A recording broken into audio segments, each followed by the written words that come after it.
হাঁসের মাংস খেতে কার না ভালো লাগে? আমার তো মনে হয় এমন কেউ নেই যে ভালো লাগে না। আর যারা খায় না তারা তো খায়ই না। কিন্তু হাঁসের মাংস কিন্তু খেতে অনেক টেস্টি। বিশেষ করে আমার বর অনেক পছন্দ করে, তার এতটাই পছন্দ, তাকে যদি প্রতিদিন দেওয়া হয় সে কিন্তু প্রতিদিনই খাবে।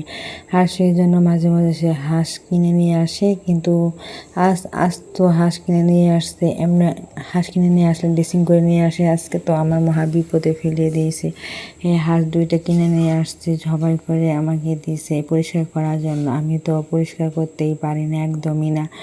কতটা সময় যে লাগছে, প্রায় 3 ঘন্টার মতো লেগে গেছে, অনেক কষ্ট করে পরিষ্কার করছি। সবচেয়ে হাঁসের মাংসটাই একটা ঝামেলা হয়, এটা পরিষ্কার করতে হয়, তারপর এটা কাটতে হয়, অনেকটাই সময় লাগে। আর এই যে হাঁসের মাংস পরিষ্কার করার পর রান্নার জন্য প্রস্তুতি নিয়েছি, সব কিছু আমি ম্যারিনেট করে রাখছি, এখানে সব কিছু দিয়ে রাখছি, যেহেতু বেশিক্ষণ আমি সিদ্ধ করব সেই জন্য, কারণ সিদ্ধটা আমি বসিয়ে দেব ছাদে মাটির চুলাতে। আর এই জন্য সব কিছু আমি মাখিয়ে নিয়েছি, তারপর আধা ঘন্টা পরে মাংসের পাতিলটা নিয়ে আমি ছাদে গেলাম। ছাদে নিয়ে কিন্তু প্রথমে আমি একটি নোড়াতে বসিয়ে দিয়েছি, যেহেতু এই নোড়াটা ছাদেতেই থাকে, যেহেতু কালি থাকে, সেজন্য আমি এখানে রেখে দিই। আর সেভাবেই আমি রান্না করতেছি। দেখেন কি পরিমাণে জাল দিয়েছি, এতটা পরিমাণে জাল দিয়েছি, প্রায় 1 ঘন্টার উপরে হয়ে গেছে।